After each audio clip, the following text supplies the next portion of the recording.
Hey guys, welcome to resource point. Myself Rishika. और आज अभी हम लोग डिस्कस करने वाले हैं यूपीएससी प्रीलिम्स के लिए पीटी 365 जो कि हमारी विजन आइज की है।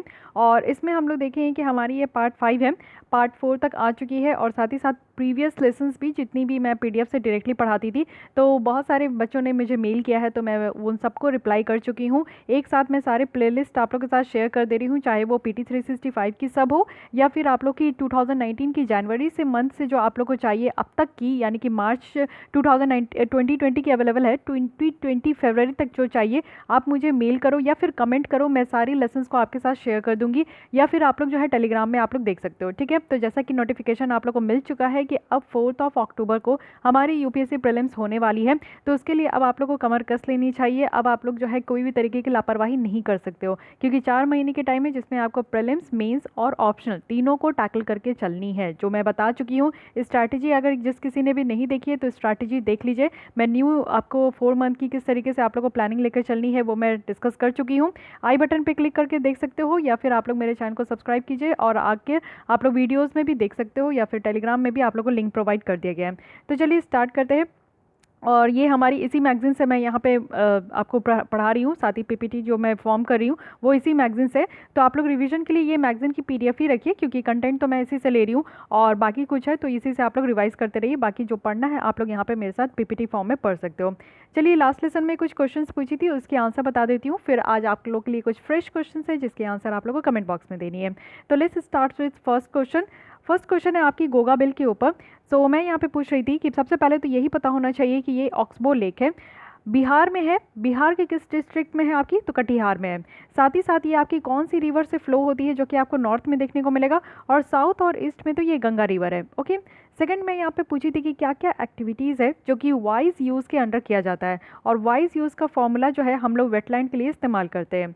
थर्ड आपको बतानी है कि Singchung Bugun village community reserve ये कौन सी स्टेट में है। फोर्थ वन इज़ कि इंडिया में सिर्फ एक ही आपको लोकस्ट ब्रीडिंग सीजन देखने को मिलेगा, और इसमें से कौन सी सीज़न है ये बतानी है। 3 सीज़न यहाँ पे लोकस्ट ब्रीडिंग की होती है, जो कि समर सीज़न, विंटर सीजन और मानसून सीज़न है। स्प्रिंग सीज़न भी आप लोग कह सकते हो। तो इन तीनों में से इंडिया में सिर्फ एक ब्रीडिंग सीज़न है, और वो कौन सी ये बतानी है। कुछ बच्चे ने करेक्ट आंसर करे है, कुछ बच्चे ने यहाँ पे रॉन्ग आंसर किया है। तो चलिए मैं आपको कन्फ्यूजन यहाँ पे दूर कर देती हूँ। सबसे पहले देखते हैं Goga bill. Goga bill is oxbow lake, जो कि बिहार की कटिहार डिस्ट्रिक्ट में है।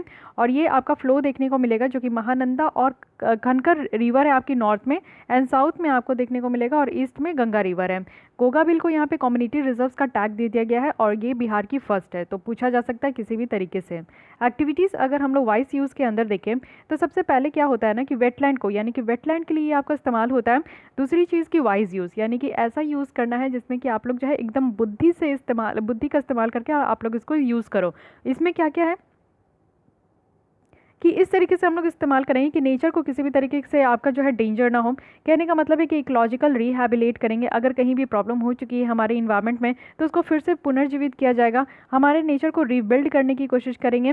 और वेटलैंड इन्वेंट्री होगी, यानी कि न्यू वेटलैंड को इन्वेंट किया जाएगा और एक्सेस किया जाएगा। टाइम टू टाइम उसको मॉनिटर भी किया जाएगा, रिसर्च भी किया जाना चाहिए। जैसे कि आप लोग देखते हो कि मैनमेड भी वेटलैंड होती है, तो उसको रिसर्च करना होता है। कम्युनिकेशन करनी है, यहाँ पे इन्वायरमेंटल एजुकेशन आपको प्रोवाइड करनी है। पार्टिसिपेशन एक्टिविटीज़ होनी चाहिए, हर एक तरीके के कैटेगरी के लोग को यहाँ पे इंक्लूड करना है, जिससे कि हम लोग वेटलैंड की और ज़्यादा से ज़्यादा जो है कंजर्वेशन प्रोटेक्शन कर सकें। साथ ही मैनेजमेंट प्लानिंग लेकर चलनी है, क्योंकि वेटलैंड को एज इट इज़ छोड़ देने से हम लोग देख रहे हैं कि वेटलैंड बहुत ज़्यादा बर्बाद भी हो रही है। उसमें अल्टीमेटली जो है ना एक आपका डस्टबिन बनते जा रहा है, क्योंकि नियर बाई अगर इंडस्ट्री है तो उसके थ्रू जो है कचरा वो डंप किया जा रहा है वेटलैंड में। अगर नियर बाई बहुत सारे हाउस होल्ड है तो उनके द्वारा जो डोमेस्टिक कचरे है वो वहाँ पर डंप किया जा रहा है। तो कहीं ना कहीं से जो है ना बहुत ज़्यादा ज़रूरी है कि एक मैनेजमेंट प्लान लेकर चले वेटलैंड के लिए। साथ ही साथ हैबिटाट मैनेजमेंट भी करना है, क्योंकि आपको पता है कि वेटलैंड में सिर्फ पानी ही नहीं होते हैं, बहुत सारे जीव जंतु भी वहाँ पे पनपते हैं, तो उनके रहने के लिए भी बहुत ज़्यादा स्पेस होता है, जगह होता है, तो उसको मैनेज करके चलना है। साथ ही वेटलैंड डिपेंडेंट जो स्पेशीज़ है, जो कि सिर्फ वेटलैंड पे ही डिपेंड कर रहे हैं, वहीं पे वो रह रहे, खा रहे, पी रहे हैं, उनका पूरा जीवन जो है वहीं पे चल रहा है, तो वैसे स्पेसीज को कंजर्व भी करनी है। साथ ही कम्युनिटी बेस्ड इको टूरिज्म होनी चाहिए। कम्युनिटी बेस्ड कहने का मतलब है कि वेटलैंड के चारों ओर जितने भी लोग रहते हैं ना, उनकी एक कम्युनिटी को फॉर्म करनी चाहिए, उनको ये रिस्पॉन्सिबल बनाना चाहिए कि वो वेटलैंड को अच्छे तरीके से टेक केयर करेंगे। और साथ ही इको टूरिज्म के लिए भी, क्योंकि आपको पता है कि ये सारी चीज़ें जो है नेचुरल ब्यूटी होती है, जिसको देखने के लिए बाहर से लोग भी आते हैं। तो अगर यहाँ पे टूरिज्म अच्छे तरीके से हो तो वो इको टूरिज्म होना चाहिए। कहने का मतलब है कि ऐसा ना हो कि टूरिस्ट यहाँ पे बढ़ जाए, जिससे कि हमारे जो ये कम्युनिटी है, जो यहाँ पे स्पीसीज़ है, फ्लोरा फोना है, उनको कहीं ना कहीं डिस्टर्ब हो जाए। साथ ही टूरिज्म से क्या होता है कि कई बार वो गंदे भी कचरे भी फैला के चले जाते हैं, वो साफ़ सफाई का ख्याल नहीं रखते। तो ऐसा नहीं होना चाहिए। ओवर टूरिज्म भी नहीं होनी चाहिए, क्योंकि क्राउडिंग ज़्यादा बढ़ जाने से जो है ना, उस जगह की जो इंपॉर्टेंस है, उस जगह की जो साफ़ सफाई है, वो कहीं ना कहीं ख़त्म हो जाती है। तो ये सारी चीज़ों को यहाँ पे जो है वाइज यूज़ के कैटेगरी में रखा गया है, वो भी वेटलैंड के लिए। थर्ड क्वेश्चन है कि सिंग चुंग बुगुन विलेज कम्युनिटी रिजर्व्स। देखिए नाम देख के ही आपको समझ में आ जाएगा ना कि ये चिंग चुंग बुंग बुंग जो भी आपका जो नाम होता है ना, वो मेनली आपकी चाइनीज़ और तिब्बतिन के रीजन में आपको देखने को मिलेगा। तो जैसे कि हम लोग देखते हैं कि अरुणाचल प्रदेश जो कि हमारा ही रीजन है, लेकिन चाइना वाले बहुत ज़्यादा ये कहते हैं कि क्लेम करते हैं कि ये उनका रीजन है, जो कि आज के भी डेट में आप लोग देख रहे हो कि इंडो चाइना कितना ज़्यादा जो है ये बॉर्डर डिस्प्यूट चलते आ रहा है। तो ये अरुणाचल प्रदेश में ही आपको इस तरीके के बुगुन विलेज कम्युनिटी रिजर्व्स देखने को मिलेंगे। अगर इंडिया के पर्सपेक्टिव में पूछा गया तो ही, वर्ल्ड के पर्सपेक्टिव में पूछा जाएगा तो मे बी आप कंफ्यूज हो सकते हो, लेकिन सबसे पहले अगर ये चिंगचुंग वाला नाम आता है तो नॉर्थ ईस्ट वाले ही रीजन में ये देखने को मिलेगा, ना ही आपको नॉर्थ में, साउथ में और वेस्ट में तो देखने को नहीं मिलेगा। नॉर्थ ईस्ट में भी अगर आप लोग देख लो कि एकदम से ये चुंगबुंग टाइप का नाम है, तो इसमें क्या है ना कि आप लोग थोड़ा बहुत अंदाज़ा लगा सकते हो। मैं आपको इतना ये बात इसलिए बता रही हूँ क्योंकि क्वेश्चंस में अचानक से आप लोग देख लिए, तो इससे क्या होता है कि आप लोग जस्ट आप लोग यही सोचोगे कि मैंने तो इसके बारे में पढ़ा नहीं, मुझे ये नहीं मालूम, और आप लोग उस क्वेश्चन को छोड़ देते हो। नहीं, ऐसे नहीं करना है। आप लोग को क्वेश्चन को देखनी है, उसके नाम को थोड़ा बहुत आइडिया लगाना है कि ये नाम किस लोकेशन से हो सकता है, कहाँ के लोग इस तरीके का बात बोलते हैं, कैसा लैंग्वेज उनका होता है। इन सारी चीज़ों को कनेक्टिविटी जब आप बैठाना स्टार्ट करोगे ना, तो लमसम आप नियर बाई में तो पहुंच ही जाओगे। इतना तो मुझे भी पता है, क्योंकि अगर आप यूपीएससी की तैयारी कर रखे हो, आपने बेसिक सब्जेक्ट पढ़ रखा है, आपने करंट अफेयर्स को पूरे लास्ट ईयर से अगर आप लोग फॉलो कर रहे हो, तो इतना आइडिया तो हर किसी के माइंड में फ्रेम हो जाता है। नहीं आइडिया फ्रेम हो रहा है तो मैं बता दी ना, अब इस तरीके से आप लोग फ्रेम कीजिएगा, ठीक है। तो ये अरुणाचल प्रदेश की है, ये भी एक कम्युनिटी रिजर्व है जो कि लॉन्च किया गया है, बुगुन कम्युनिटी, जो कि सिंगचुंग विलेज में रहते हैं अरुणाचल प्रदेश के। और साथ ही साथ यहाँ पे फॉरेस्ट डिपार्टमेंट के साथ इसमें काम किया जाता है, ठीक है। इंडिया में आप देखोगे कि सिर्फ एक लोकस्ट ब्रीडिंग सीजन्स है और ये है समर ब्रीडिंग। हालांकि लोकस्ट अटैक आप लोग देखे हो, जो टिंडे की अटैक हम लोग देख रहे हैं राजस्थान वाले एरिया में बहुत ज़्यादा इस बार बढ़ गया है। तो ये तीन इनका ब्रीडिंग सीजन होता है, एक समर होता है, एक स्प्रिंग होता है और एक विंटर होता है। तो इंडिया में जो होती है वो समर होती है, ठीक है। मैं इतना ज़्यादा इम्फेसिस दे के बोल रही हूँ ताकि आपके माइंड में याद हो जाए किसी भी तरीके का क्वेश्चन आए तो। आइए अब आपके लिए कुछ यहाँ पे फ्रेश क्वेश्चन है जिसकी आंसर आप लोग को कमेंट बॉक्स में देनी है। सबसे पहले है कि इंडिया की फर्स्ट बायोफ्यूल जो पावर्ड फ्लाइट है वो कौन सी है, कहाँ से कहाँ तक आपकी ये फ्लाइट हुई थी, तो इसके बारे में ज़रूर बताइएगा। हालांकि प्रीवियस ईयर क्वेश्चंस में भी आपको देखने को मिला होगा, अगर आप लोग बीपीएससी के पेपर देते हो, 64 बीपीएससी प्रीलिम्स से मुझे जहाँ तक याद आ रहा है कि ये क्वेश्चंस थी। सेकंड है कि जैट्रोफा, जैट्रोफा क्या है ये आपको बताना ही है, कोई स्पीसीज है, कोई प्लांट है, कोई एनिमल है, क्या है ये आपको बतानी है, ठीक है। इसके बारे में थोड़ा बहुत भी नॉलेज अगर आप लोग को है तो अपने शब्दों में लिखने का ज़रूर कोशिश कीजिए। थर्ड क्वेश्चन है कि आपको बताने कि कौन से यहाँ पे जनरेशन बायोफ्यूल में यहाँ पे जैट्रोफा का इस्तेमाल किया जाएगा, वुड, ग्रास और सीड क्रॉप्स का या फिर ऑर्गेनिक वेस्ट का इस्तेमाल किया जाएगा, जिससे कि आपका इथेनॉल का प्रोडक्शन होगा। जैसे कि हम लोग देखे थे नेशनल बायोफ्यूल में, तो 4 जनरेशन यहाँ पे बताया गया था, फर्स्ट, सेकंड, थर्ड, फोर्थ। तो यहाँ पे जैट्रोफा के बारे में अगर मैं पूछ रही हूँ तो आपको ये भी पता होना चाहिए ना कि कौन से जनरेशन में बायोफ्यूल जैसा यहाँ पे आपका जैट्रोफा का इस्तेमाल किया जाएगा, जो कि नॉन फूड क्रॉप्स और फीड स्टॉक के कैटेगरी में आते हैं। और उससे क्या होगा कि हमारा जो है ना यहाँ पे आपका इथेनॉल का प्रोडक्शन होगा। फिर इथेनॉल को फर्दर हम लोग पेट्रोल के साथ ब्लेंड करने का जो भी था। अगर आप लोग प्रीवियस लेसन नहीं देखे हो तो प्लीज़ देख लीजिए, चैनल को सब्सक्राइब कीजिए, प्लेलिस्ट में आकर आपको सारे PT 365 मिल जाने हैं। ये आपकी इन्वायरमेंट की है, आपकी गवर्नमेंट स्कीम्स की है, साइंस एंड टेक की है, सब चलेगी। अब आपको मैं जल्दी ही जून जून तक मैं सारी PT 365 कंप्लीट कर दूंगी एट एनी कॉस्ट। ये मेरी प्रॉमिस है आप लोग सबसे, ठीक है। तो आप लोग बार बार पूछते हो कि मैम कब कंप्लीट करोगे, तो इंक्लूडिंग आपकी आर्ट एंड कल्चर और साथ ही सोशल इश्यूज़ भी बची हुई है, तो मैं सारे आपकी कंप्लीट कर देनी है, ओके, पूरी जून में। फोर्थ है कि आपको बताने कि प्रधानमंत्री जीवन योजना, जीवन मीन्स यहाँ पे जीवन की फुल फॉर्म है जैव ईंधन वातावरण अनुकूल फसल अवशेष निवारण योजना। तो इसकी एम बताना है कि एक्चुअली ये है क्या, ठीक है। चलिए ये 4 क्वेश्चन हो गया। अब आते हैं हम लोग मेन आर्टिकल पे। तो आज हम लोग स्टार्ट करने वाले हैं अपनी टॉपिक जो कि है ओशन एनर्जी। ओशन एनर्जी में हम लोग बहुत सारी चीज़ें देखने वाले हैं। आप लोग को एक कहते हैं ना कि ब्रॉड पर्सपेक्टिव के फॉर्म में आपका जो है जो हम लोग इन एनर्जी सिक्योरिटी की बात करते हैं या फिर एक तरफ जो है हम लोग रिन्यूएबल एनर्जी की बात करते हैं, तो इन दोनों की बातें आप लोग को समझ में आएगी। किस तरीके से जो हम लोग अपने एनर्जी को सिक्योर करने के लिए किस किस तरीके का प्रोसेस अपना रहे हैं, वो सारी चीज़ें आपको पता चलेगा। न्यूज़ में क्यों था, क्योंकि recently ministry of new and renewable energy जो है वो डिक्लेयर किया गया, उनके द्वारा डिक्लेयर किया गया कि ओशन एनर्जी को रिन्यूएबल एनर्जी। अब रिन्यूएबल एनर्जी कहने का क्या मतलब होता है? रिन्यूएबल एनर्जी कहने का मतलब होता है कि अगर हम लोग नेचुरल चीज़ों का इस्तेमाल करके, नेचुरल चीज़ें क्या है हमारे पास, जैसे सन है, सन की ऊर्जा है, साथ ही हमारे पास पानी है, हमारे पास हवा है, तो ये सारी चीज़ें जो है हमारे पास नेचुरल अवेलेबल है। इनका इस्तेमाल करके अगर हम लोग इलेक्ट्रिसिटी को जनरेट करते हैं तो इट मीन्स कि ये रिन्यूएबल एनर्जी है। जैसे कि आप लोग देखते हो कि सोलर पैनल लगा देने से छत पे और ऐसी जगहों पे लगा देने जहाँ पे आपका जो है ना पूरी तरीके से सनलाइट की रोशनी अच्छे से आती है। तो अगर आप लोग भी अपनी छतों पे रूफ टॉप में अगर ये सोलर पैनल लगाते हो, इससे क्या होता है कि आपके सूरज की रोशनी से ये गर्म होती है, ये चार्ज होती है और फिर रात भर जो है आपके घर में आराम से जो है बिजली चल सकती है। तो ये बहुत ही आज की डेट में एक कह सकते हो कि कॉस्ट इफेक्टिव आपकी यहाँ पे एक पॉलिसी लाई गई है और इससे आप आराम से जो है ना अपनी जो इलेक्ट्रिसिटी का बिल है उसको कहीं ना कहीं रिड्यूस कर सकते हो। तो फोकस किया जा रहा है रिन्यूएबल एनर्जी के ऊपर। तो अब बात करते हैं बैकग्राउंड में चलकर कुछ यहाँ पे बेसिक फैक्ट्स एंड फिगर देखते हैं ओशन एनर्जी के बारे में। तो यहाँ पे ओशन थर्मल एनर्जी कन्वर्जन है जो कि एक आपको देखने को मिलेगा थियोरेटिकल पोटेंशियल से हमारे यहाँ की कितना, तो 1,80,000 मेगावाट की इंडिया में देखने को मिलेगा कि इतनी पोटेंशियल है, हम लोग इतना ज़्यादा जो है कन्वर्जन कर सकते हैं और ये टेक्नोलॉजिकल इवोल्यूशन करके। जो टोटल यहाँ पे आइडेंटिफाइड आपको पोटेंशियल देखने को मिलेगा टाइडल एनर्जी की, वो हमारे पास 12,455 मेगावाट है। इसमें पोटेंशियल लोकेशन अगर हम लोग देखें कि कहाँ कहाँ हम लोग टाइडल एनर्जी का इस्तेमाल कर सकते हैं, तो ये खंबत और कच्छ वाला रीजन है जो कि गुजरात के पास है। साथ ही लार्ज बैक वाटर है जहाँ पे आपका बैरेज टेक्नोलॉजी जो है ना वो भी यूज़ किया जा सकता है। टोटल अगर थियोरेटिकल पोटेंशियल अगर हम लोग वेव एनर्जी की इंडिया में देखें तो एस्टिमेट किया जाता है कि वेव एनर्जी की 40,000 मेगावाट तक हमारे यहाँ पोटेंशियल है। तो आप लोग देख रहे हो कि हमारे पास कितना ह्यूज कैपेसिटी है कि हम लोग यहाँ पे ओशन थर्मल एनर्जी से 1,80,000 मेगावाट यहाँ पे हम लोग कन्वर्ट कर सकते हैं। साथ ही यहाँ पे आप लोग देखोगे कि टाइडल एनर्जी से हम लोग 12,455 मेगावाट और यहाँ पे अगर हम लोग बात करें वेव एनर्जी की तो ये यहाँ पे 40,000 मेगावाट। तो आइए एक एक करके देखते हैं। देखिए ओशन एनर्जी है। अब यहाँ पे देखते हैं ministry of new and renewable energy ने क्लैरिफाई करी है कि सारे स्टेक होल्डर्स जो कि यहाँ पे जब एनर्जी प्रोड्यूस किया जाएगा different forms of ocean energy को इस्तेमाल करके, तो ओशन एनर्जी में हम लोग डिफरेंट फॉर्म्स क्या क्या इस्तेमाल करेंगे।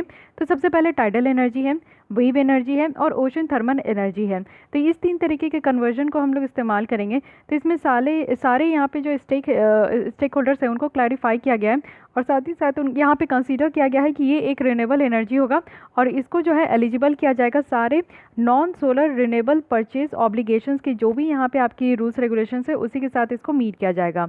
अब यहाँ पे इसके बारे में देख लेते हैं। नॉन सोलर जो रिन्यूएबल परचेज ऑब्लिगेशंस है, जो यहाँ पे डिस्ट्रीब्यूशन कंपनीज है यानी कि जो इलेक्ट्रिसिटी को डिस्ट्रीब्यूट करती है, वो यहाँ पे कंपनी का नाम है डिस्कॉम। तो डिस्कॉम को यहाँ पे ज़रूरत है कि कुछ प्रोपोर्शन होना चाहिए क्लीन एनर्जी सप्लाईज़ का और ये जो प्रोपोर्शन है ये स्टेट पावर रेगुलेटर्स के द्वारा फिक्स किया जाएगा। जो डिस्कॉम है वो यहाँ पे रिन्यूएबल एनर्जी सर्टिफिकेट्स को भी खरीदेंगे और ये मैंडेट किया जाएगा क्लीन एनर्जी सप्लाई के लिए, यानी कि डेवलपर से या फिर यहाँ पे रिन्यूएबल पावर जनरेटर से जो है इस चीज़ को यहाँ पे आपका। तो ये बातें हैं यहाँ पे। साथ ही साथ आप लोग यहाँ पे देख सकते हो कि डिस्कॉम कंपनी जो कि इलेक्ट्रिसिटी को डिस्ट्रीब्यूट करती है, तो आज के डेट में बहुत ज़्यादा ये घाटे में चल रही है, यानी कि ह्यूज स्टेट में चल रही है और इतना ज़्यादा घाटे में चल रही है कि गवर्नमेंट को यहाँ पे मनी भी इन्फ्यूज़ करना पड़ रहा है जिससे कि ये अपना काम कर सके, प्रॉपर इलेक्ट्रिसिटी प्रोवाइड कर सके। ठीक है, तो यहाँ पर क्या होगा ना कि अगर हम लोग रिन्यूएबल एनर्जी पर फोकस करते हैं तो डिस्कॉम कंपनी के ऊपर जो ये बर्डन है ये भी यहाँ पर कम हो पाएगा, इनका जो डेट है ये भी यहाँ पर कम हो पाएगा, किसी तरीके से ये ओवरकम कर पाएंगे अपने सिचुएशन को। तो इसलिए सरकार यहाँ पे बहुत ज़्यादा फोकस कर रही है कि रिन्यूएबल एनर्जी पे हम लोग जो है यहाँ पे ध्यान दें और इसी के रुख की तरफ बढ़ जाए। अब यहाँ पे देखते हैं कि क्या क्या टेक्नोलॉजीज हम लोग इस्तेमाल करेंगे ओशन एनर्जी के लिए। सबसे पहले यहाँ पे हम लोग देखते हैं टाइडल एनर्जी। टाइडल एनर्जी में अगर हम लोग देखें तो आप लोग को ये पता होना चाहिए होगा, अगर आपने बेसिक एनसीईआरटी पढ़ी है 11-12 की, तो उसमें आप लोग को टाइडल एनर्जी के बारे में पता है। और टाइडल एनर्जी क्यों होता है, क्योंकि यहाँ पे ग्रेविटेशनल फोर्स होती है मून का। तो ग्रेविटेशनल फोर्स ऑफ मून के कारण जो है ना 12 घंटे में एक बार जो है ये टाइडल साइकिल्स आपको देखने को मिलेगा। ठीक है, ये टाइडल साइकिल्स 12 घंटे में एक बार होती है। इट मीन्स कि एक दिन में आपके 24 घंटे होती है, तो एक दिन में 24 घंटे में आपका ये 2 बार टाइडल एनर्जी देखने को मिलेगा। अब ये 2 बार एक दिन में ऐसा हो रहा है, तो हम लोग अगर एक महीने का भी यहाँ पे आंकड़ा लगाए तो 30 डेज में आपको 60 टाइम्स जो है ये टाइडल आपको साइकिल्स देखने को मिलेगा। तो इट मीन्स कि जितने बार ये टाइडल एनर्जी होगी उतने टाइम हम लोग जो है ना यहाँ पे इलेक्ट्रिसिटी इसका इस्तेमाल करके इलेक्ट्रिसिटी को जनरेट करा सकते हैं। अब यहाँ पे डिफरेंस बताया जा रहा है कि जो वाटर की हाइट है, यानी कि लो टाइड से लेकर हाई टाइड के बीच में जो वाटर की हाइट है, ये पोटेंशियल एनर्जी होती है। अब टाइड का आपको देखने को मिलेगा कि इस तरीके से आप लोग की होती है। तो ये हाई टाइड यहाँ पे हाई पॉइंट होती है, ये लो टाइड होती है। इसके बीच की जो ये वाटर की डिस्टेंस है ना, वाटर की हाइट है, ये मेनली यहाँ पे दिखाती है कि कितने अच्छे तरीके से यहाँ पे एनर्जी जनरेट हो पाएगी।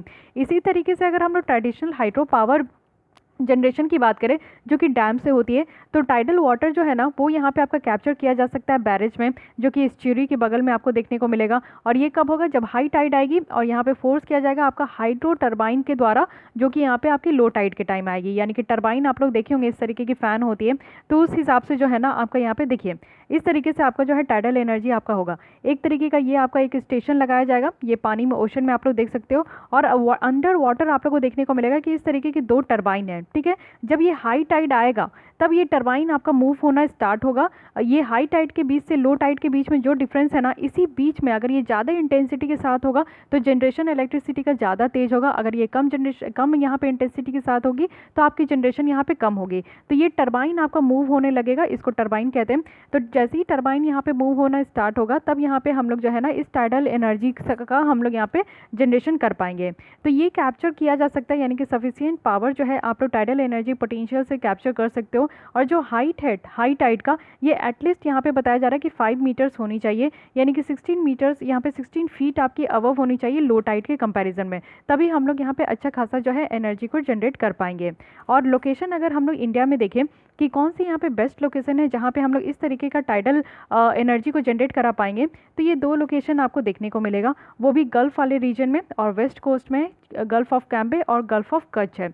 जो आप लोग मैप में भी देख लो कि ये हमारी इंडिया है, यहाँ पे आप लोग को गुजरात वाला रीजन देखने को मिलता है। ये वाला रीजन आपका गल्फ ऑफ कैम्बे है और ये वाला रीजन आपका गल्फ ऑफ कच्छ है।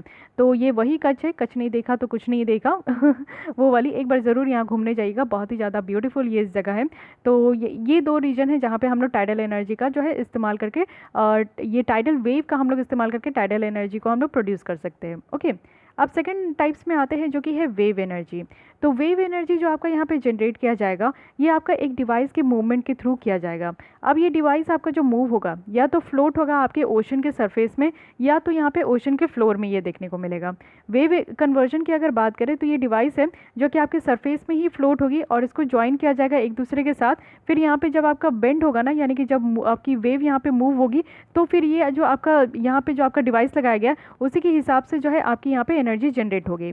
ये जो काइनेटिक एनर्जी है ये पंप करेगी, यानी कि जो फ्लूइड है वो टरबाइन में जाएगा और यहाँ से जो है आपका इलेक्ट्रिक पावर जनरेट होगा। स्टेशनरी जो वेव एनर्जी है कन्वर्जन डिवाइस, इसके पास जो है ना ये प्रेशर फ्लक्चुएशंस को इस्तेमाल करेगी, जो कि लॉन्ग ट्यूब्स में आपका प्रोड्यूस किया जाएगा वेव्स के थ्रू। जब इस वेव्स आपका देखिए ऐसे आती है तो वेव्स आपको देखने को मिलेगा कि मान लीजिए कि ये कोस्ट लाइन है और जैसे ये वेव्स आ रही है तो वेव्स आते हुए क्या होता है कि कोस्ट लाइन को आगे चले जाता है। लेकिन जब ये वेव आपका जो है रिवर्स होता है ना, तो ये वाटर जो है आपकी फिर रिवर्स बैक हो जाती है। तो ये आपको हमेशा देखने को मिला होगा, अगर आप लोग बीचेस वगैरह में गए हो तो वहाँ पर ये चीज़ तो कॉमन होती है। ओके, तो यहाँ से यही चीज़ पता चल रहा है कि वेव एनर्जी से जो है ना यहाँ पे आपका वेव जो है आपका जब फ्लो मीन्स जब वेव अकर होता है तो उस समय आपका एनर्जी को यहाँ पे जनरेट किया जाएगा। इस तरीके से आप लोग देख सकते हो कि ये जो डिवाइसेस है ये आपकी फ्लोट करते रहेगी ओशन के ऊपर और ओशन के अंदर इस तरीके का आपका डिवाइस लगा रहेगा यहाँ पे आप लोग देखो इसको स्पार कह रहे हैं, ये फ्लोट कर रही है।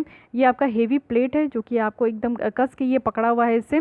उसके बाद इसको जो है केबल से कनेक्ट किया जाएगा और यहाँ पे आपका केबल होगा जहाँ पे आपकी पावर बायस होगी। इस तरीके से जनरेट, ये जब भी आपका ये वेव आता है ना, इसको हम लोग वेव कहते हैं।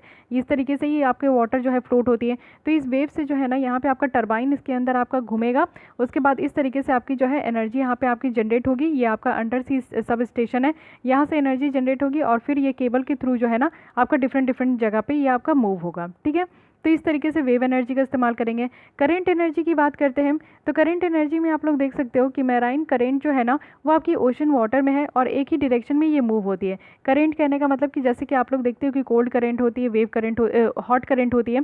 तो जो कोल्ड करंट होती है और जो यहाँ पे वार्म करंट होती है उनकी डायरेक्शन तो एक ही होती है, वो कभी भी टू फ्रो मोशन में नहीं होती है या फिर उसी तरीके जा रही है फिर उसी डायरेक्शन से आ रही है, ऐसा नहीं होता है कि नहीं। तो यहाँ पे क्या है ना कि आप लोग देखो कि जो करंट यहाँ पे आपके करंट एनर्जी जो है वो वन डायरेक्शन में, टाइड्स भी यहाँ पे करंट आपका जो है यहाँ से आपका करंट क्रिएट होती है जो कि दो डायरेक्शन में फ्लो होती है। तो टाइड में आपको दो डायरेक्शन में देखने को मिलता है। ठीक है, ये आपका आगे बढ़ा फिर पीछे गया, लेकिन आपका जो यहाँ पे करंट है वो एक ही डायरेक्शन में होती है। काइनेटिक एनर्जी को हम लोग कैप्चर कर सकते हैं मैराइन से और दूसरे टाइडल करंट से, जिसको कि हम लोग टर्बाइंस के साथ यहाँ पे सबमर्ज करेंगे। और यही सिमिलर अपीयरेंस हम लोग देखे थे विंड टर्बाइन में भी, तो उसी तरीके का यहाँ पे भी आपका किया जाएगा। जैसे कि विंड टर्बाइन है तो यहाँ पे मैराइन करंट की जो मूवमेंट होती है ना वो यहाँ पे रोटर ब्लेड, ये जो ब्लेड है इसी को आपका रोटेट करेगा और इसी से जो है ना इलेक्ट्रिक आपकी पावर जो है जनरेट होगी। तो ये तीनों आपको लमसम एक ही जैसा देखने को मिलेगा, लेकिन आपको यहाँ पे डिफरेंस समझना होगा कि किस तरीके से कैसे कैसे काम हो रहा है।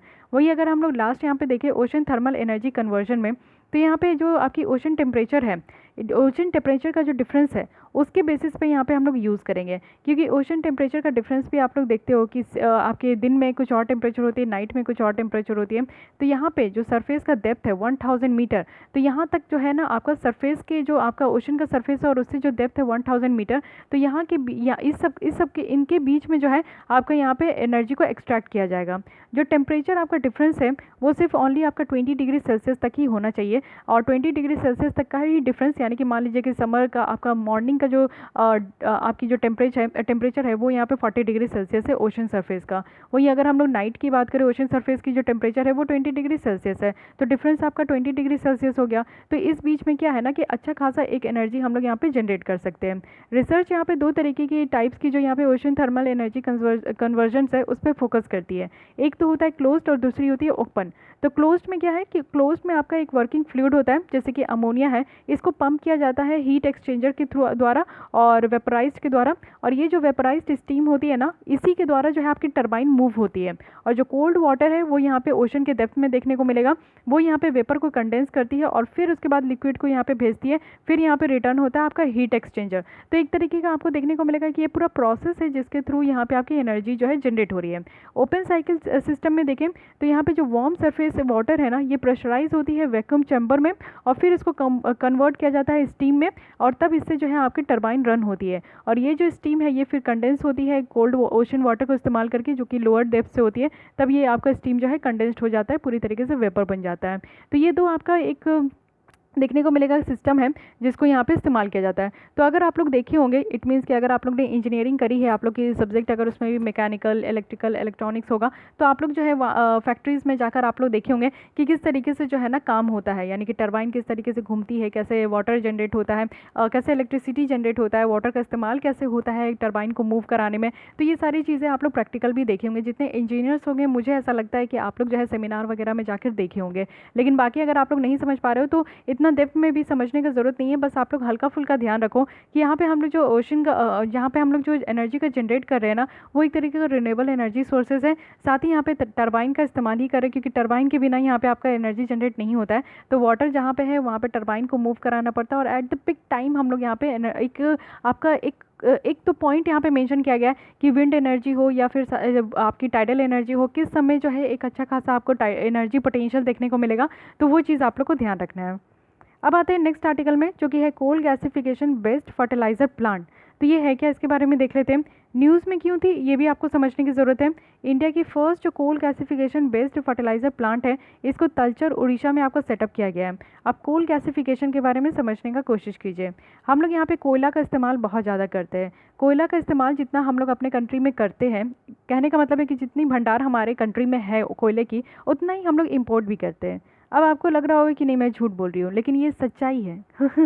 ठीक है, ये एक वियर्ड ट्रूथ है कि हमारे कंट्री में कोयले की जो खाद्यान्न है ना वो कम नहीं है, और हमारे यहाँ जो प्रोडक्शन होता है ना कोयले का वो उतना भी कम नहीं होता है। लेकिन फिर भी हम लोग जो काम करते हैं, हर एक फैक्ट्रीज में जो कोयले का इस्तेमाल होता है वो इतना ह्यूज नंबर पे होता है ना कि हम लोग को उतना इम्पोर्ट भी करना पड़ता है। और ये इसलिए है क्योंकि कोल जो है ना आपको बहुत ज़्यादा सस्ता देखने को मिलता है, और कोल का इस्तेमाल करने से कार्बन डाइऑक्साइड की इमिशन बहुत ज़्यादा होती है, ग्रीन हाउस गैसेस की इमिशन होती है। अल्टीमेटली उससे आपको ग्लोबल टेम्परेचर देखने को मिलेगा जो हाई होता है। लेकिन फिर भी हम लोग क्या करें, अधिकतर आपको डेवलपिंग कंट्रीज़ में कोल का ही इस्तेमाल देखने को मिलेगा। तो यहाँ पे बात किया जा रहा है कि क्लीन कोल टेक्नोलॉजीज़ का। ये जो कोल गैसिफिकेशन है ना, इससे आप लोग बस यही समझिए कि अब क्योंकि हम लोग पेरिस एग्रीमेंट को साइन किए हैं, ठीक है, थोड़ा सा बैकग्राउंड में चलते हैं। पेरिस एग्रीमेंट को साइन किए हैं, ये IPCC की होती है, ठीक है, inter governmental panel on climate change. इसमें ये टारगेट रखा गया था ना कि ग्लोबल टेम्परेचर जो है वो 1.5 डिग्री सेल्सियस से अबव नहीं होना चाहिए।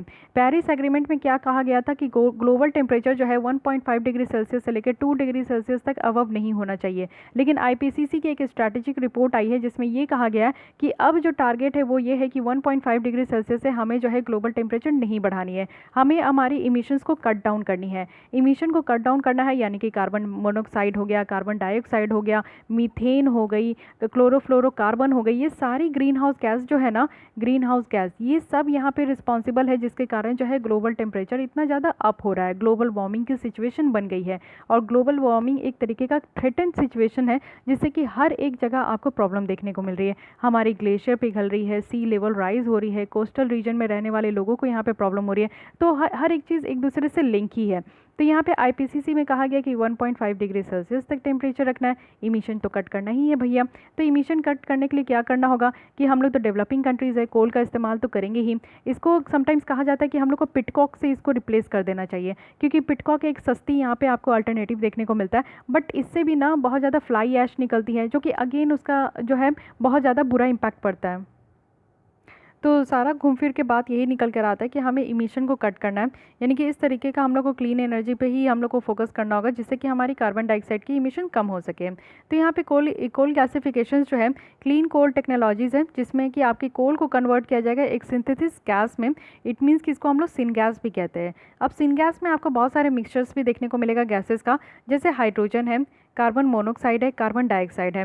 तो ये तीन जो है ना यहाँ पे कोल से इसको कन्वर्ट किया जाएगा। और साथ ही साथ कोल गैसिफिकेशंस का अगर हम लोग बाई प्रोडक्ट की बात करें तो इसमें कोक है, कोल तार है, सल्फर है, अमोनिया है, फ्लाई ऐश है, और वो सारे हैं जिनमें कि इस तरीके का पोटेंशियल यूजेस है। कार्बन डाइऑक्साइड और अमोनिया की बात करें तो फर्दर जो है ना ये रिएक्ट करते हैं और उसके बाद यूरिया भी इससे प्रोड्यूस होती है। सीन गैस की बात करें तो इसको हम लोग बहुत सारे एप्लीकेशंस में भी, वैरायटी ऑफ एप्लीकेशन में इसको यूज़ कर सकते हैं, जैसे इलेक्ट्रिसिटी के प्रोडक्शन में, फ्यूल होगा जो कि इंटरनल कंजप्शन इंजन होगा, प्लास्टिक को बनाने में, सीमेंट को बनाने में। तो इन सारी चीज़ों में हम लोग सीन गैस का जो है उपयोग कर सकते हैं। तो ये आप लोग को समझ में आ गया। कोल, अगर हम लोग क्लीन कोल टेक्नोलॉजीज़ की बात करें तो इससे क्या होगा कि इन्वायरमेंटल जो इफेक्ट है ये भी कम होगी, यानी कि जो बुरी इन्वायरमेंटल इफेक्ट इससे कोल से निकल कर आ रही है ये भी यहाँ पे कम होगी, क्योंकि हम लोग यहाँ पे मल्टीपल टेक्नोलॉजीज़ का इस्तेमाल कर रहे हैं जिससे कि कोल को प्योरीफाई कर सके। यानी कि कोल को प्योरीफाई कर रहे हैं, जब कोल को यहाँ पे कंबशन किया जाता है, जलाया जाता है ना, तो कोल पूरी तरीके से जलती नहीं है। पूरी तरीके से अगर कोई भी चीज़ नहीं जल रही है ना तो इसका मतलब कि उससे बहुत ज़्यादा हार्मफुल गैसेस निकलती है। तो यहाँ पे कोल को जलाने से पहले यहाँ पे उसको प्योरीफाई करने की कोशिश कर रहे हैं, और ये प्योरीफाई जो हम लोग कर रहे हैं इसी को क्लीन कोल टेक्नोलॉजीज़ कह रहे हैं, जिसको कि हम लोग कोल गैसिफिकेशन कह रहे हैं। ठीक है, कुछ यहाँ पे अगर हम लोग कॉमन क्लीन कोल अगर टेक्नोलॉजीज़ देखें तो सबसे पहली है यहाँ पे कोल वॉशिंग, जो कि यहाँ पे अनवांटेड मिनरल्स को रिमूव करेगी। और यहाँ पे जितने भी क्रस्ट कोल है उसको हम लोग मिक्स करके ये कर सकते हैं, और क्रस्ट कोल को हम लोग लिक्विड के साथ मिक्स करेंगे, और साथ ही साथ इम्प्योरिटीज़ को यहाँ पे अलाउ किया जाएगा कि इसको सेपरेट करें और बाद में अलग करके इसको सेटल डाउन कर दें। सेकंड यहाँ पे वेट स्क्रबर है, यानी कि गीले जो स्क्रब करने वाली होती है, जैसे आप लोग भी स्क्रब करते होंगे रुखरे रुखरे टाइप का, या फिर यहाँ पे फ्लू गैस यहाँ पे डिसल्फराइजेशन सिस्टम है जो कि सल्फर डाइऑक्साइड के इमिशंस को मिनिमाइज़ करेगी कोल के बर्निंग से, जो कि एक मेजर कॉज है हमारे एसिड रेन का। एसिड रेन आप लोग जानते हो, एसिड रेन तभी होती है जब इस तरीके का जो है गंदे धुएं और गंदे वेपर जो है ऊपर जाके बन जाते हैं और उसके बाद जो है आपका एसिड रेन होता है। एसिड रेन में आपको नाइट्रस ऑक्साइड और सल्फर डाइऑक्साइड देखने को मिलेगा कि सल्फर डाइऑक्साइड के तौर पे जो है ये रेन आपकी नीचे आती है, साथ ही साथ इसमें जो है नाइट्रस ऑक्साइड भी होते हैं। तो सल्फर डाइऑक्साइड की इमिशन से ही जो है ना हमारे बहुत ज़्यादा जो है एटमॉस्फेयर में गंदगी बढ़ जाती है, जिसके कारण आपका एसिड रेन होता है। तो आप लोग को एक रिपोर्ट भी याद आ रहा होगा कि रिसेंट एक रिपोर्ट में ये बताया गया था कि इंडिया जो है वो वर्ल्ड की एकदम टॉप मोस्ट कंट्री है, यानी कि हम लोग टॉप किए इसमें सल्फर डाइऑक्साइड के इमिशन में।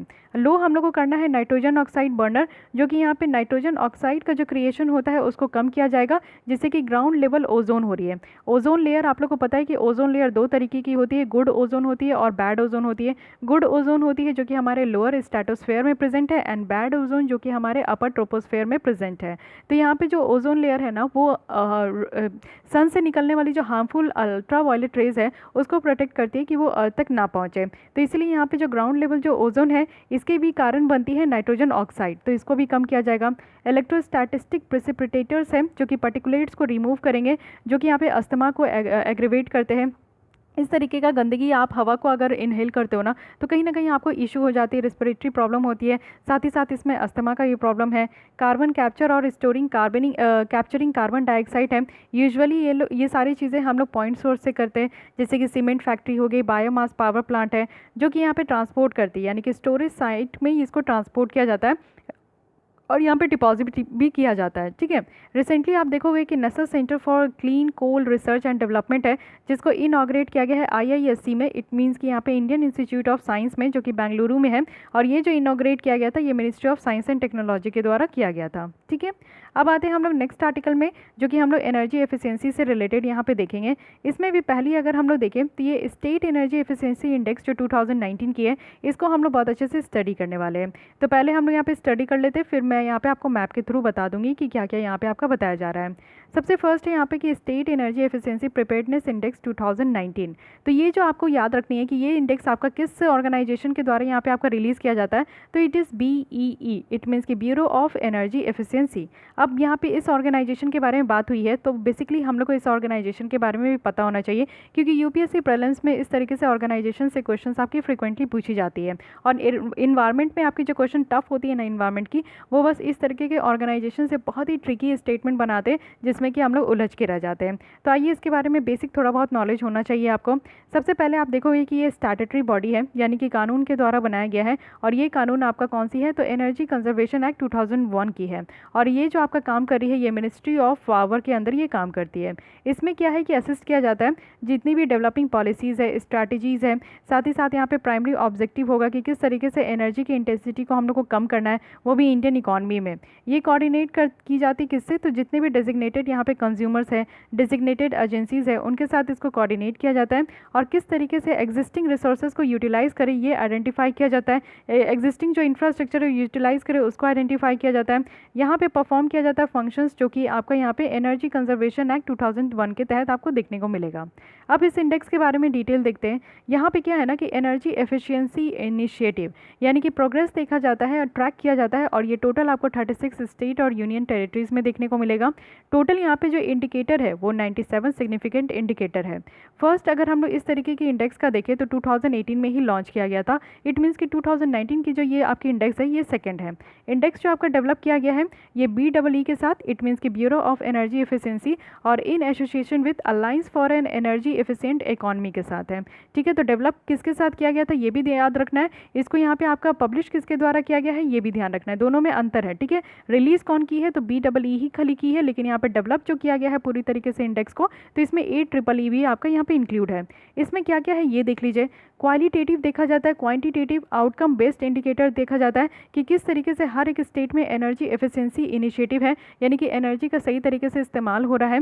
साथ ही प्रोग्राम है, आउटकम्स है, वो भी 5 डिस्टिंक्ट सेक्टर में, जैसे कि बिल्डिंग में देखा जाता है कि एनर्जी का कितना यहाँ पे आपका इस्तेमाल हो रहा है। इंडस्ट्री हो गई, म्यूनिसिपैलिटीज़ हो गई, ट्रांसपोर्ट हो गई, एग्रीकल्चर हो गई और डिस्कॉम हो गई। डिस्कॉम वही है जो कि एनर्जी को यहाँ पे आपकी जो इलेक्ट्रिसिटी है उसको डिस्ट्रीब्यूट करती है। तो ये यहाँ पे आपका देखने को मिलेगा कि 5 यहाँ पे सेक्टर्स है जिसमें कि आपका एनर्जी एफिशिएंसी यहाँ पे मेज़र की जा रही है। अब इस इंडेक्स में आपका जो है रैंक किस हिसाब से दिया जाता है, इसमें आप देखोगे कि फ्रंट रनर होते हैं जो कि टॉप आपको कुछ देखने को मिलेगा, कुछ स्टेट है 1 to 5, अचीवर है किन्होंने यहाँ पे अपने टारगेट को अचीव किया है, कंटेंडर है जो कि यहाँ पे करना चाह रहे हैं, एस्पिरेंट है जो कि यहाँ पे कोशिश कर रहे हैं कि वो इस तरीके से एनर्जी एफिशिएंसी इंडेक्स में अच्छा करे। तो ये उनके एफर्ट्स और अचीवमेंट के थ्रू ही उनको यहाँ पे इस तरीके का रैंकिंग में आपका इंक्लूड किया जाता है। न्यू इंडिकेटर अगर इस साल में देखें तो यहाँ पे इंक्लूड किया गया है adoption of energy conservation building code 2007 जो कि एनर्जी एफिशिएंसी है एमएसएमई क्लस्टर में। साथ ही आप लोग देखोगे ये बहुत ही ज़्यादा एक आपकी यूनिक सी चीज़ है कि कोई भी फ्रंट रनर स्टेट नहीं निकल कर आई है अभी तक, यानी कि यहाँ पे आपका टॉप 5 स्टेट आपको देखने को नहीं मिलेगा।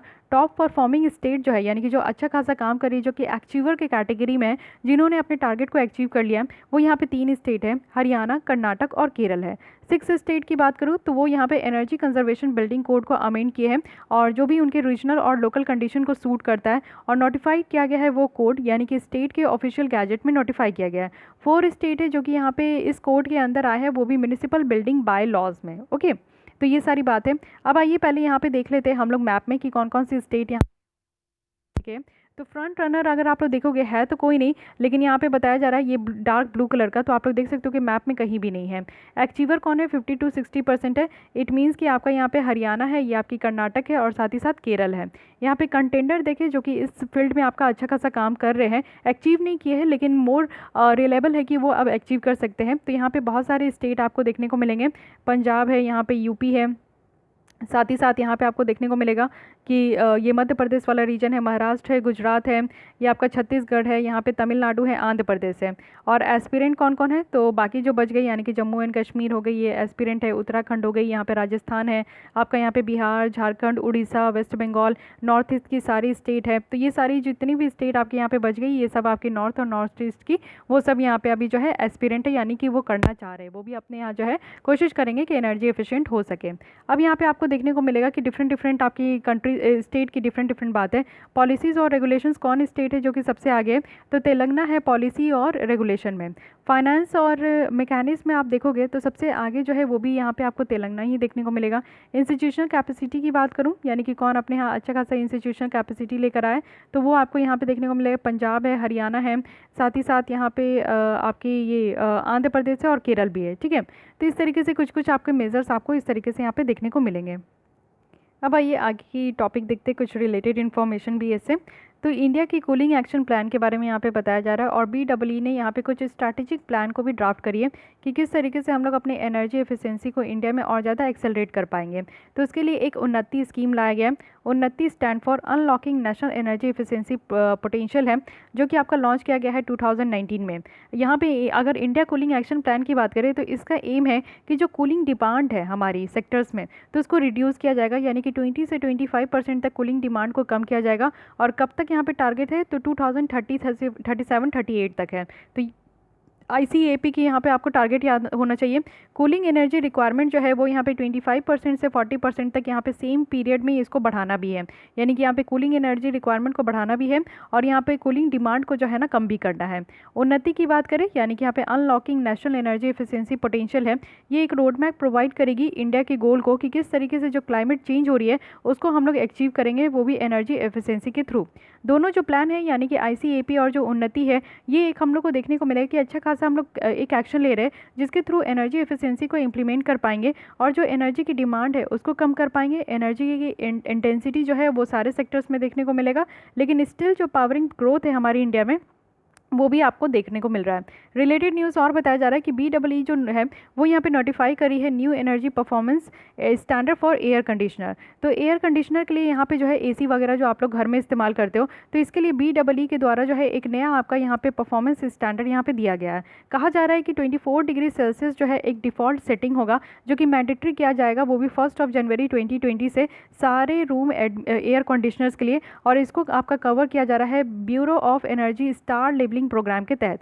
यानी कि अभी जो आप लोग एसी आप लोग यूज़ करते हो तो मिनिमम टेम्परेचर आपका बहुत नीचे तक चला जाता है, 12, 14, 15 आप लोग इतना भी सेट कर सकते हो। लेकिन जैसे कि आप लोग को पता है कि एसी हो गई, यहाँ पे फ्रिज वगैरह हो गए, तो ये जितना ज़्यादा चिल हम लोग को अंदर करती है ना, उतना ही ज़्यादा हमारे बाहर जो है इन्वायरमेंट को गर्म करती है। और इससे जो सबसे भयंकर जो यहाँ पे ग्रीन हाउस गैस निकलती है वो है क्लोरोफ्लोरोकार्बन। तो इसके कारण हमारी जो है ना ग्लोबल टेम्परेचर बढ़ते जा रही है, हमारा जो है क्लाइमेट चेंज होते जा रहा है, और यहाँ पे हम लोग का आईपीसीसी की जो टारगेट है उसको भी मीट करना है। तो ये सारी चीज़ों को देखते हुए और इमिशन को कम करने के लिए जो है ना यहाँ पे BEE के द्वारा एक अच्छा खासा यहाँ पे आपका एक कह सकते हैं कि बहुत ही अच्छा मूव्स है कि 24 डिग्री सेल्सियस जो है डिफ़ॉल्ट सेटिंग हो जाएगी। यानी कि इससे मिनिमम लेवल पे अब आप लोग एसी की टेम्परेचर नहीं घटा पाओगे, इससे तो बढ़ा पाओगे लेकिन इससे घटा नहीं पाओगे। और 24 डिग्री सेल्सियस जो है वो एकदम स्टैंडर्ड ही है, क्योंकि आप लोग भी देखते हो कि 24 डिग्री सेल्सियस में रखोगे ना तो इतना ज़्यादा जो है आप लोग को देखने को नहीं मिलेगा कि बहुत देर चील हो रही है रूम, या फिर आप लोग को एकदम से ही बर्दाश्त नहीं हो रहा है, वो नहीं है, बहुत ही नॉमिनल लगता है कि नहीं। तो इसीलिए इसको जो है यहाँ पे डिफ़ॉल्ट सेटिंग किया जा रहा है, साथ ही स्टार लेबलिंग प्रोग्राम के साथ। So what is star labelling programme? आप लोग देखते होंगे कि जब भी एसी लेते हो, फ्रिज लेते हो, तो उसमें आपका जो है ना इस तरीके से स्टार बना रहता है, 5 स्टार रेटिंग होती है। और 5 स्टार रेटिंग में जो है ना आपका यहाँ पे बताया जाता है कि ये 3 स्टार है या फिर 5 स्टार है। तो मैं रिकमेंड करूँगी, और ऐसा कहा भी गया है कि 5 स्टार वाले ही चीज़ आपको लेनी चाहिए, क्योंकि 5 स्टार अगर आप एसी लेते हो, फ्रिज लेते हो, जितनी भी गैजेट्स वगैरह लेते हो, तो वो एनर्जी कंजप्शंस बहुत कम करती है। उससे क्या होगा कि आपकी इलेक्ट्रिसिटी बिल बहुत कम आएगी। तो इसलिए यहाँ पे स्टार लेबलिंग प्रोग्राम भी लाया गया। लेकिन हाँ, ये बात तो आप लोग को ध्यान है, अब जनवरी 1 2020 से आपका ये स्टार्ट भी हो गया। अगर आप लोग एसी लेने के बारे में सोच भी रहे हो, या फिर अभी आप लोग एसी लिए भी होंगे क्योंकि गर्मी आ चुकी है, तो इसमें आप लोग फील भी किए होंगे कि 24 डिग्री सेल्सियस जो है आपके सारे रूम एयर कंडीशनर्स में ये आपका डिफ़ॉल्ट सेट कर दिया गया है, ठीक है। और 5 ये स्टार लेबलिंग तो काफ़ी दिनों से है। स्टार लेबलिंग प्रोग्राम की बात करें तो इसमें क्या होता है कि कंज्यूमर को ये बताया जाता है कि एक चॉइस होती है कंज्यूमर की कि आप किस तरीके का जो है ना चीज़ें लेना चाहते हो। 3 स्टार लोगे तो उसमें आपका कंजप्शंस जो है बहुत ज़्यादा कम होता है, कंजप्शंस जो है आपका बहुत ज़्यादा होता है, सॉरी। और 5 लेवल में करोगे, 5 लेवल स्टार में करोगे तो उसमें आपका कंजप्शंस बहुत कम होता है। और ये स्कीम का एक ही टारगेट है कि यहाँ पे आपके एनर्जी परफॉर्मेंस लेवल को डिस्प्ले करना है, वो भी हाई एनर्जी में, जो कि आप लोग देखते हो कि ये सारे अप्लाइंसेस बहुत ज़्यादा जो है एनर्जी कंज्यूम करती है और इलेक्ट्रिसिटी बिल बहुत ज़्यादा आता है। तो ये सारे मेंटेन किया गया है सारे रूम एयर कंडीशनर में। साथ ही साथ आपको LED लैंप पे भी देखने को मिलेगा, कलर TV है, इलेक्ट्रिक गीजर्स है, तो ये सारे में आपको जो है इस तरीके का स्टार लेबलिंग देखने को मिलेगा।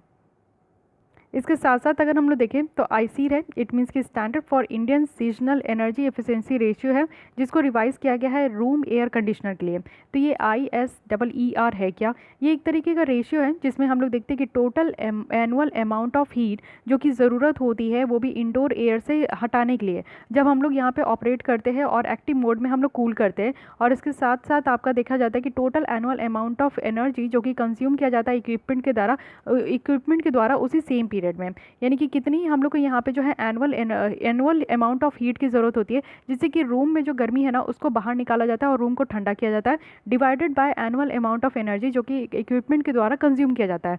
तो इस रेशियो को यहाँ पे ISEER कहा जाता है, ठीक है। एनर्जी कंजर्वेशन बिल्डिंग कोड जो 2017 की है, उसमें ये कहा गया है कि जो गवर्नमेंट है वो यहाँ पे एनर्जी कंजर्वेशन बिल्डिंग कोड 2017 को मैंडेटरी किए हैं कमर्शियल बिल्डिंग के अप्रूवल के लिए। साथ ही ये कोड आपका किसके द्वारा दिया गया है? तो bureau of energy efficiency ministry of power के द्वारा दिया गया है। ये जो पर्पस है इस सारे कोड का वो बस यही है कि मिनिमम रिक्वायरमेंट यहाँ पे प्रोवाइड करना है एनर्जी एफिशिएंट डिज़ाइन के लिए और कंस्ट्रक्शन ऑफ बिल्डिंग के लिए। साथ ही साथ ये आपका एप्लीकेबल होगा बिल्डिंग्स के लिए और बिल्डिंग कॉम्प्लेक्सेस के लिए जो कि यहाँ पे आपका 100 किलोवाट के लोड में आपका कनेक्टेड है, या फिर इससे ज़्यादा भी है, या फिर इंटेंट भी किया जा रहा है कि इसको यहाँ पे कमर्शियल पर्पज़ के लिए इस्तेमाल किया जाएगा। यहाँ पे जो बिल्डिंग है यहाँ पे आप लोग देखो कि अगर प्राइवेट रेजिडेंशियल पर्पज़ के लिए तो only not covered by the code, यानी कि जैसे कि हम लोग का घर होता है जो कि प्राइवेट पर्पज़ के लिए हम लोग इस्तेमाल करते हैं, रहने के लिए इस्तेमाल करते हैं, तो ये सारी जगहों पे इस तरीके का कोड जो है ना वो यहाँ पे आपका नहीं लगेगा। यानी कि कहने का मतलब है कि ये जो एनर्जी कंजर्वेशन बिल्डिंग कोड है ये आपका प्राइवेट के लिए नहीं लगेगा, सिर्फ आपका जो है कमर्शियल पर्पज़ के लिए लगेगा। साथ ही साथ यहाँ पर आपका जो प्रोवाइड किया जाता है 2 additional set of incremental requirement होगा बिल्डिंग के लिए, जो कि यहाँ पे इन्हेंस्ड कर पाएगी अपने लेवल ऑफ एनर्जी एफिशिएंसी को, जो कि मिनिमम रिक्वायरमेंट से भी आपका बाहर जाएगा। तो यहाँ पे है क्या, सबसे पहला है कि ECBC यानी कि यहाँ पे जो एनर्जी कंजप्शन बिल्डिंग कोड है प्लस यहाँ पे बिल्डिंग है। तो और सेकंड है यहाँ पे आपका energy consumption building code building. तो यहाँ पे आप लोग देख सकते हो कि जो national building code of India 2016 है वो यहाँ पे रेफरेंस दे रही है स्टैंडर्ड फॉर लाइटनिंग लेवल का, हीटिंग का, वेंटिलेटर का, हेयर कंडीशनर का। तो ये सारी चीज़ों को इस कोड के अंदर भी आपका जो है एड्रेस किया गया है। ठीक है, तो यही ध्यान रखिएगा कि पहले की भी कोड थी, इसको यहाँ पे रिफॉर्म करके अमेंड करके एक नया कोड लाया गया है ECBC आपका 2017। इसी में आपका सारी बातों को रखा गया है कि कमर्शियल पर्पज़ के लिए जो भी आपका घर बनता है, जैसे कि आप लोग देखते हो ऑफिस हो गई, आपकी होटल्स हो गए, रेस्टोरेंट वगैरह हो गए, रिसोर्ट हो गया, तो ये सारी चीज़ें जैसे कि आपकी कोई प्लानिटेरियम हो गई, आपकी थिएटर हो गई, मॉल हो गई, तो उन सब में जो आपका इस तरीके का जो एयर कंडीशनर वगैरह लगाया जाएगा तो उसमें आपका एनर्जी कंजप्शन का खास ख्याल रखा जाएगा और इसमें ये ISEER वाली जो फंडे है ना उसको ज़्यादा यहाँ पे अप्लाई किया जाएगा। ओके, सो गाइस आज के लिए बस इतने ही रखते हैं। अगर आप लोग को ये लेसन अच्छी लगी, हेल्पफुल लगी तो लाइक कीजिएगा और अपने दोस्तों के साथ या फिर सोशल नेटवर्किंग साइट्स में भी आप लोग मेरी लेसन्स को ज़रूर शेयर कीजिए। और फिर भी कोई डाउट, कोई सजेशन है तो कमेंट कर सकते हैं। अगर आप लोग को PT 365 की लेसन्स चाहिए या फिर आप लोग को 2019 की जनवरी से जो है अब तक की विज़न IAS की जो PT 365 और विज़न IAS की मंथली मैगजीन की लेसन चाहिए तो बस मुझे कमेंट कीजिए, ठीक है। और सब्सक्राइब करके आप लोग प्लेलिस्ट में भी आकर देख सकते हो, मार्च मंथ की जो है यहाँ पर आपकी चल रही है। तो आज के लिए बस इतना ही, थैंक यू।